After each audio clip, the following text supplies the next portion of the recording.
All right, my first artifact is my weekly reading log. Looks like this. And the kids, what they do is they fill out the date, the title, the genre, the page number, and then they fill out a pre-reading focus statement for each day. And then each week they have a different focus note. This artifact represents behaviorism because it is reinforcing positive reading behaviors every week. And I give feedback every week on these, so the kids are seeing pretty instantaneous feedback about how they're kind of charting through their reading behaviors. My second artifact is the use of Quizlet, which is an application that I have on my iPad available to the kids at class, in class, or on my Wikispace page, so they can access it at home as well. And this is just a good reinforcer for some of the vocabulary words that we learn about in class, and we do some activities and some interactive things in class, but this is just a really easy, quick way for kids to practice kind of drill and kill with the definitions so that they have a better understanding of them. Okay, my first artifact that represents the constructivist theory is this anticipation guide. The anticipation guide I've used a couple different times, and as you can see here, it asks the kids 10 different questions about the story that we plan to read. So this one, for example, is about two stories that we read about that shared a similar theme about growing up and growing older. So the kids, for example, would ask, things in life get more fun as I grow up, and then they either strongly agree, are neutral, disagree, or strongly disagree. This kind of coincides with the schema theory because it gets the kids thinking about what background knowledge they might have on the theme of the story that we read later.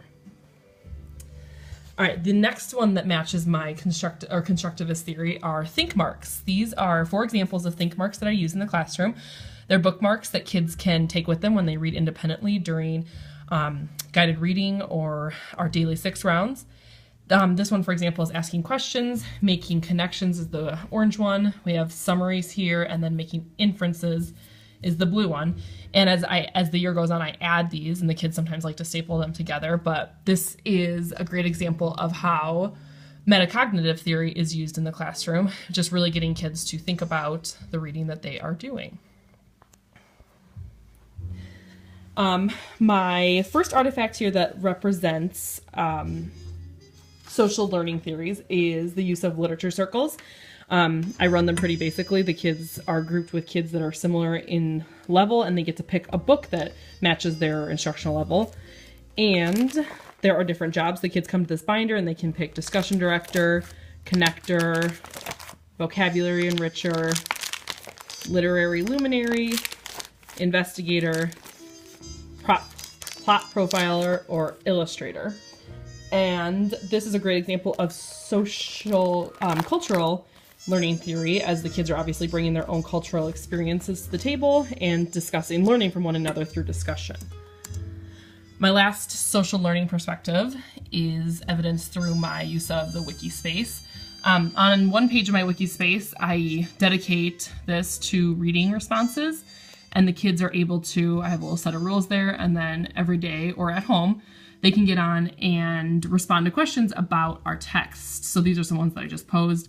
Down here you can see different people have responded, different kids, and they can talk to each other and ask me questions or add on to questions that other kids have posed.